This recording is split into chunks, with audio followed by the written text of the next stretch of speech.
Welcome to day 11 video and happy Christmas Eve to you all. Today's video I think is quite simple actually. Back on day 4 from memory, just checking my list, the video was called Old Habits Die Hard. And in that video we talked about how old habits can appear to keep tripping us up and causing us difficulties and can be really difficult to break out of. In today's video we're talking about archetypes, and the way to think about archetypes in this sense is they're generalized patterns. So they're patterns that would exist for all of us, and they're traceable back through through history really. And so consequently genetically, they're not just patterns that we might feel that we have as individuals. They're patterns that have been around for centuries and probably for millennia as well. So there are 6 patterns that I think are really worthy of study. And the very first month in the 6-month program that I'm looking at, we're looking at a book called Resurrecting Jesus by Adyashanti, and he talks about the archetypes, and he talks about 5 of them. Now he talks about the 6th, but he actually talks about it in not in the same way. Sorry, this is probably a bit confusing, isn't it? I need to try and be a bit clearer. Anyway, so we're going to talk about 2 of the archetypes today because it's just too much to put into one video. And then if you're interested in joining the 6-month program, which is 500 quid for 6 months, then in the first month we're going to look at these disruptive patterns, the patterns that appear to get in the way of us being receivers and transmitters, that appear to get in the way of seeing magic throughout your life on a continual basis. That's kind of the goal, I think, in a way. So 2 patterns we're going to look at today. The first pattern is like the ultimate pattern, I guess, which is, and it's in a sense it's the good one. None of them are actually good or bad. That's not really that helpful a way of looking at it. It's much better to look at it, in my view, from an objective viewpoint of seeing it's just what happens, and then we can when we see them as just what's happening, rather than, oh no, this is a big deal, I've got to fix it, the standard sort of fixing paradigm. When we just see that it's what's happening, there can be a softness, there can be an opening to the dissolving of the pattern. So the first pattern really is the openness to love, and it's the Christ consciousness pattern really, and that's the super cool one. That's the direction that all of this is pointing at, not from a religious point of view, from an archetype point of view. Not that I have anything particularly actually, no, I do have quite a lot against religion. I was going to say not that I have much against religion. I don't think that's true actually. I think it can really get in the way. In fact, mostly I think it gets in the way of people's spiritual unfolding. It gets hung up on symbols and stuff rather than taking you to the magic, to source, which is what you are. It becomes trying to become a good disciple versus Messiah recognition, I guess. I don't mean Messiah in the religious sense. I mean recognition of true nature, of ultimate power. The fact that you're Superman rather than trying to become a really cool Clark Kent. That's what I'm pointing at.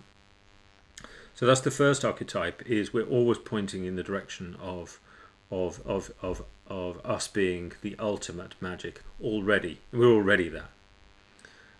The challenge that we can appear to have is there can be quite a lot of interference on the line. So it can really seem like we're not that. And those patterns can play out over and over in life. So we're already there really. We're already home. It's just the problem is in our mental architecture, we constantly think we're trying to get home. So that's really what I'm pointing at. So that's archetype number 1, and that's where we're always looking. And then I chose one of the other 5, which is a disruptive archetype, and that's the it's kind of like an overflow from the child ego, and that is constantly overrating our ability. Now that can sound really interesting in this context, because a lot of what I'm saying can sound like you should be really full of yourself and thinking you're powerful and whatever, but I think if you're watching those videos, you'll have worked out that that's just bullshit, really, and it's exhausting bullshit. It gets you so far in terms of development, but we want to burn that off really quickly. So, yeah, one of these patterns is this sense of like magic starts to really become noticeable in your life and starts to move you forward. And then the old patterns of like child ego one, the one that forms in your early years of development, can start to grip in and want to own it and want to hold it. And we're not looking for that. We're not looking for there being a you that holds it and directs it with your own like personal agenda. We're seeing that we are agenda. It's the collapse of separation. That's the direction we're looking at. So each time we kind of end up gripping and thinking, oh wow, this is amazing, and you get sort of full of yourself, you'll quickly start to recognize the signs when it's pointed out. That's one of the archetypes which pretty much everybody struggles with to some degree or not. I mean, there are beings around who don't, who've gone right through transfiguration process, and it doesn't really show up, but there aren't that many that I've met anyway. Most of us mortals struggle with that one. We get the hang of something, and then we start to try and inflict our will on it rather than being the pure will that we are, the Christ consciousness archetype, which is true nature. That's who we are, pure love unfolding in the world. So yeah, those are two. So in the first month of the program, we're going to look at all six in some depth via looking at Adyashanti's book, and then looking at them in our own lives. So there's some really interesting other ones as well. The archetype where it's the Mary archetype actually, which is where lust is mistaken for love. That's another really interesting one, and can morph in your personal, your business life actually, in all sorts of ways. So archetypes are just so cool because they take the heat out of things. They allow you to step back. You don't need to get as subjectively involved about what this means for me as a person, my life. You can just see that these are generic things that all psyches have playing out in them to some degree or another. So I'm really looking forward to that. It probably sounds more complicated than it is, and maybe not being as clear as I can be. They're just big loop patterns that pretty much all humans, especially in the Western tradition, have. And so you can see them as that. When you start to see it yourself, it becomes very clear in others. It just becomes much easier to handle it. Consciousness absorbs it back into the whole, and it stops this kind of self-sabotage patterns and all those kind of things. So I think it's going to be a really cool. I'm looking forward to that on a personal level, doing it. So the way I'm leading that program, I'll talk about that a bit more on the Christmas Day one actually. But the way I'm leading the program is to lead our group exploration. So I'm exploring as well. This is not a teacher tells you thing. This, oh my God, yeah, everything we're pointing to about magic is the end of that. It's the complete disruption of that someone knows better paradigm. It's super cool because it's about all of us stepping into those roles as and when they show up for us. So sometimes we'll become the leader. So somebody in the program will probably take over and become the leader at various points when I've got my head up my arse. So yeah, it's going to be super brilliant. So I'm hoping some of you watching this will be keen to do that. It's relatively light on commitment, light on cost, and it's 6 months. You can achieve a lot of transformation in 6 months because it just takes the heat out of it.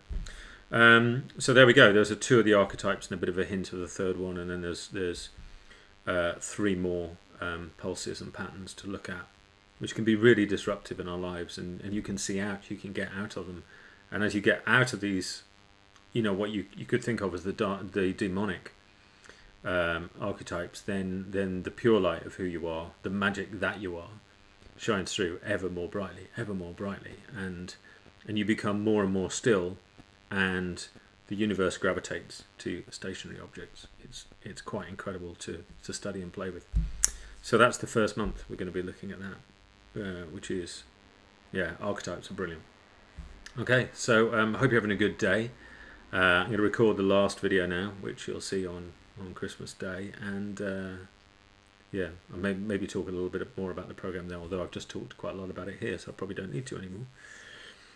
Your reflection for the day then is, when do you get a bit big for your boots? That's the disruptive archetype. So when does something cool start to appear in your world, in a relationship or in business, and you get a bit grippy, a bit tight about it?